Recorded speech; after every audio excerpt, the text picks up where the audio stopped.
Greetings friends, and welcome back to Recon by Fire. This is part 2 of 3 of my most recent tournament report. We are going to jump right into gameplay, so if you are interested in seeing the list in a little more detail, you can check out the first video, 1 of 3, on my channel. Round 2 was against Necrons. This is not my first time going up against Necrons, but it is my first time going up against the, I believe, Canoptic Court or Royal Court or whatnot. Long story short, he cares about controlling the majority of the different zones to get bonuses to his guys. I think they're called power fields. I'm sure the Necron players will call me out on it. But absolutely delightful. This was against Calvin S. He was great opponent. We talked through, had a lot of fun. I will say one caveat to this is the tournament itself was running late, so we pushed it into lunch, and so this round started a little late, so we're actually not going to get to finish the game. Unfortunately, the head judge went walking around telling certain people that were at some point, hey, at the end of this round is the end of the game. And so we only go 4 rounds, but it was still a very interesting game, so I hope you guys enjoy it. So without further ado, let's dive on in. Starting with deployment. Again, not very familiar with Necrons. I've only played them one time before. It was against Hypercrypt with a bunch of Catans, so this one's gonna be interesting. He did go ahead and let me know that this walker here and the barge are the two, and then of course the Nightbringer Catan here are the big anti-tank things that he has, so I wanted to be well aware of them. This was an interesting deployment because again we see that giant open area, but then of course we have the diagonal deployment, which felt a little awkward, I believe. But we both decided, of course, to plant our big things on these objectives. My goal here was to somewhat keep some terrain in between some of his anti-tank and my bigger knights. That way he wasn't able to get like focus firing them down, and then also put at least one of them in between so they can kind of rush up the middle if need be, learning from my previous game. And then the Atrapos having the most shooting, I felt like putting it here so it has potential the ability to come through the wall to get to this objective and or line of sight down on the barge is worth it. This is my first time going into raids, so we will talk about that here in a minute.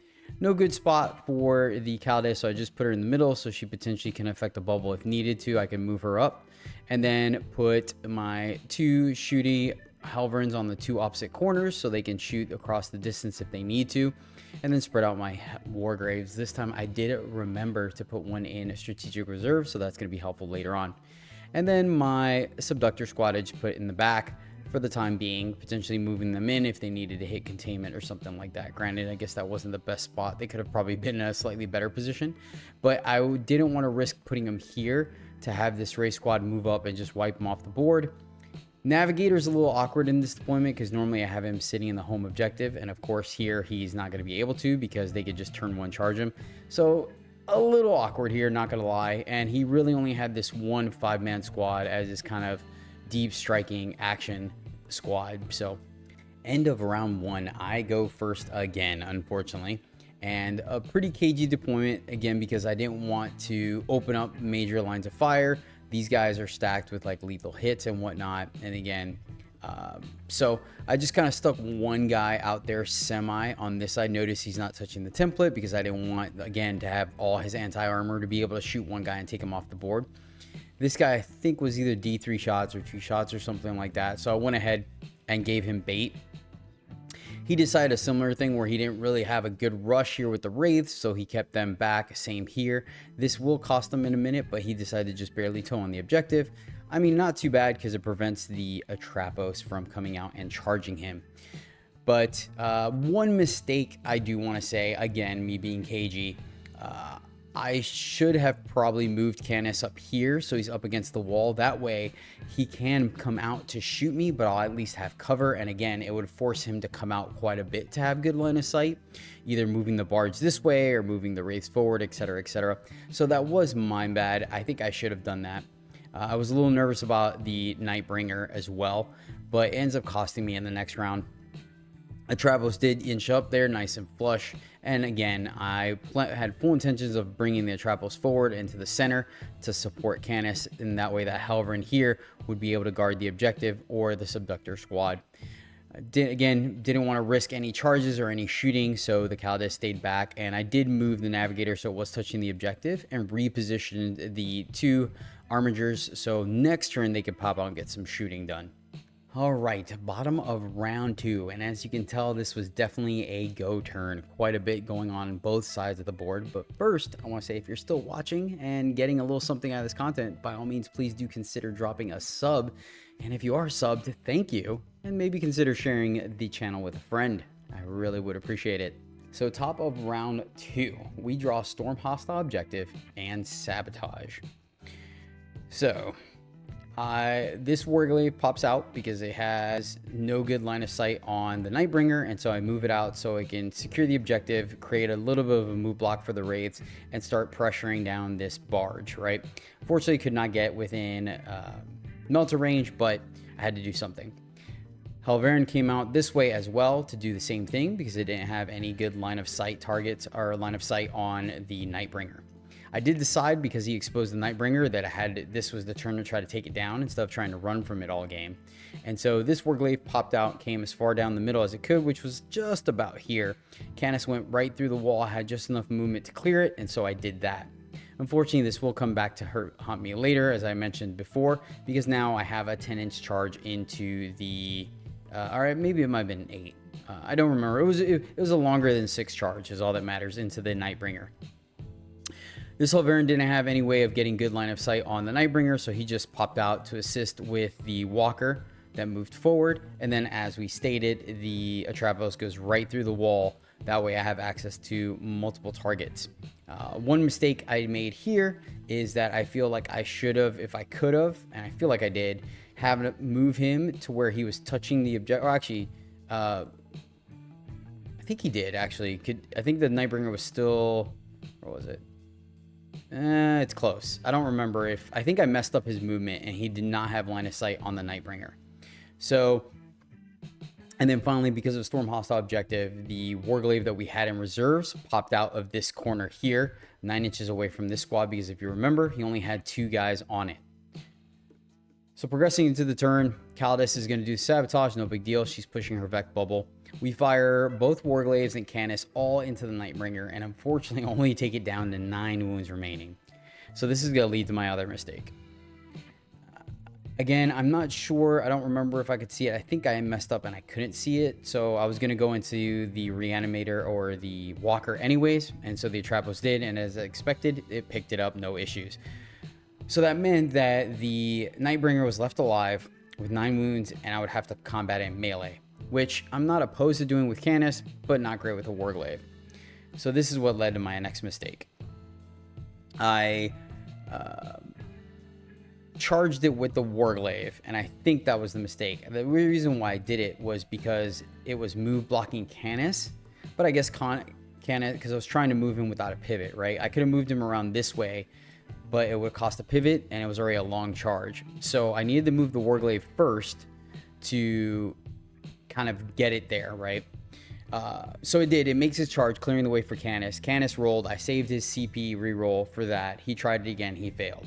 And that's where it kind of went downhill. This is the first time coming into the Catan and the Nightbringer, and yeah, sure enough, the Warglaive, I think, managed to take it down to, with a tank shock, took it down to, I think, like 4, but it just absolutely obliterated the Warglaive on my turn, or his turn. So that's unfortunate because, like I said, it killed one of my Warglaives on his turn. Then this Warglaive here actually did make the charge, getting it on here, which was fantastic because that stole the objective, because they only had, I think, 4 OC on it. The Warglaive is 8, so I stole it, scoring Storm Hostile Objective, which was fantastic. And yeah, that was the end of that. Then on his turn, as expected, he charged the Nightbringer onto Canis, one-shotted him, and that's why you see the doggo over here, because I somehow forgot my Sir Hector token, so I just grabbed the doggo from the Subductor squad. He was cool with it, and put it behind here. So this is actually Canis. I did heroically intervene with this nearby Warglaive, and my reasoning behind it is that I could have trapped him off of the objective, which is exactly what I did, because he was afraid of Canis. He put all of the Nightbringer's attacks into Canis. And it was fair enough, right? He saw what the first Warglaive did. That was barely anything. So this Nightbringer is down to 4 wounds remaining. And he rushes. The Wraiths come out, rush this objective. Luckily, I still have it because with the charge, he didn't have enough movement to steal the OC. And I do also have the Navigator here. So that does allow this one to still remain mine going into the next turn. Apparently, I must have misplaced the round 3 photo because this is actually the end of the game. We're going to go ahead and just go over the last 2 turns because, like I mentioned earlier, we did end on round 4, unfortunately, due to time constraints.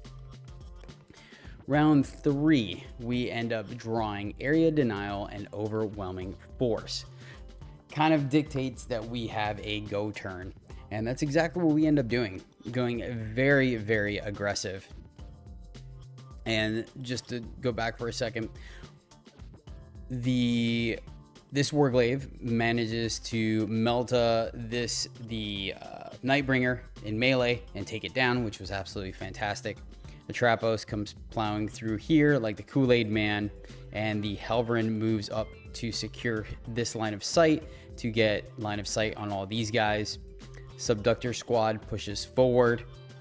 Sir Hector pushes back to bravely run away from these guys and pick up the slack where the screen. And I pick up the Calidus Assassin. Navigator stays in place for this turn, but subsequently moves away. And we go back and forth here for a little bit. Nothing happens, so they decide to pull out of combat or they fall back. I don't quite remember specifically which one they do, but they end up taking, quote unquote, taking the point because they have more OC. That's why the Navigator ran away and the Warglaive pushed forward. So what ended up happening is that the Atrapos, oops, went back too far. The Atrapos shoots into the barge, destroying it and charging both these squads. This Warglaive charges here and this Warglaive pushes forward, and I believe between this Warglaive and the Atrapos is what took down the barge. This charge here was strictly to tie up that unit because what happened on the previous turn, the Warglaive that charged here, it shot its meltas into them, then made the charge and simply stole the point by sheer OC value. This interaction here led me to believe how poorly positioned my weapons or my armaments are against this squad. Thing is that they're 4 wounds apiece with a 4-up invul and a feel no pain. So the 3 damage from the Helverins means I have to score 6 damage essentially to kill one of these. The Warglaives can one-shot them, but then they have an invul, and then Canis and the Atrapos both had 4 damage weapons, but they get the feel no pain from the character, so I still have to dump 8 wounds into these guys to kill them. Because of that, I made the commanding decision that I was just going to go ahead and ignore them the rest of the game and deal with what I could deal with. The screens worked out fantastic because he was forced to deploy his action guys behind within his own deployment zone, and I was able to seize control of the center objective and really hold on to it. One interesting interaction that I want to warn you guys about so it doesn't happen to you, that's what we're here for. I charged with the Warglaive that had the Nightbringer tied up because I wanted to make sure that I had enough wounds so these squads were not able to move out. They were either going to shoot at a negative or at a penalty, or they were going to have to fall back and not shoot at all. And so they decided to leave them in combat. But because of the way the bases worked out here, they were able, when they were going to consolidate or pile in to fight back, to get one model in between the 2 of them, which meant that they now had a guy inside of 6 inches for area denial. So we only scored 2 points for that instead of the full 5, unfortunately. But we did get overwhelming force, killing the barge off the objective. And so that was fantastic for us. Going into the subsequent turn, these guys get tied up, but it worked out well. The Atrapos precisioned out one squad's leader, so they weren't critting on 5s, I think is what it was giving them, or lethal hits, I don't remember. This Helverin ties up these wraiths for 2 whole turns, and as I stated before, we just gave him this objective. We're like, fine, have it. I'm not dealing with this. I'm going to get value off of my guys in other ways. We go into turn 4, and this ends up being the last turn because, again, we were short on time starting late, and the TO said, hey, this is the last turn. We draw engage on all fronts and extend battle lines, which was fantastic for us. Calidus comes down back here, taking this objective, giving us the Vect bubble here, which was absolutely phenomenal. And that did a lot of work. We ate up all their CP and prevented them from doing one last ditch on their Warlord, which is what this Warglaive here did. This Warglaive went ahead and took down their Warlord. They had some stratagem they wanted to do, but they couldn't because of the Vect aura here. And it just also gave me additional firepower into these squads if we needed it. Went ahead and kept these 2 where they were at because they were just controlling the point, and that's what we wanted. We scored 16 points on primary and then 12 points on primary, which is exactly where we wanted to be.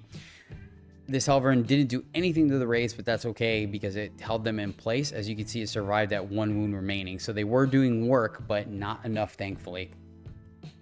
Atrapos, again, I wanted him to take it. It was fresh, so it was going to take him quite a bit to chew through it now that I've taken out the majority of his anti-tank stuff.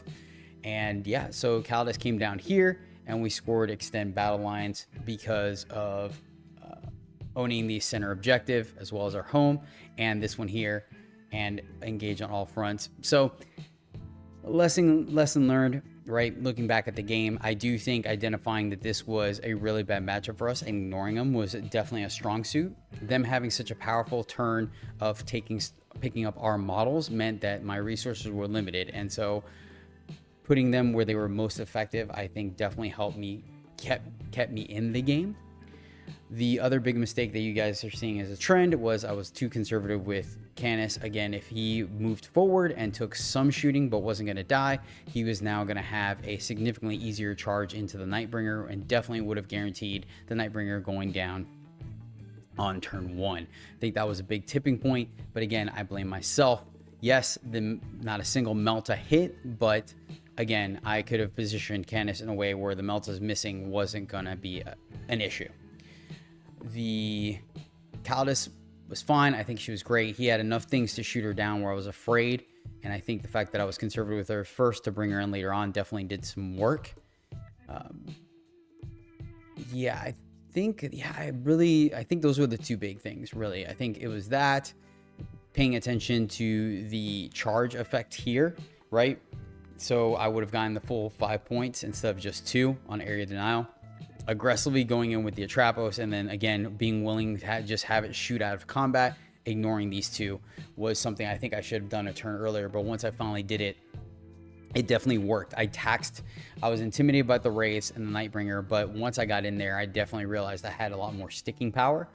And yeah, nothing really spectacular from the subjugation squad. They just did their thing. I think they shot into him once, maybe not all. Actually, it looks like they all stayed alive, so super great there. Hiding Sir Hector was great, denied him points, right, and getting effective kill. So I think I should have fought on death the Canis, and then it would have killed the Nightbringer, and I wouldn't have had to worry about trying to charge it and lock it out of combat or whatever. It would have just taken off the board. So I do think going back in there, and maybe I was just rushing or had something else on my mind, because I'm normally pretty good about fight on death, especially with Canis, because there's a chance he's going to wipe whatever killed him. But yeah, that's all the feedback I have. I know it was a little shaky here, only have kind of 1 photo and jumping a turn, but I hope you guys got something out of that. If you did, please do consider dropping a sub. It really means a lot to me as we slowly grow the channel. Lets me know that, hey, you guys are getting a little something out of this. But thank you so much. Stay tuned, and I will see you guys in the final round. But until then, as always, happy gaming.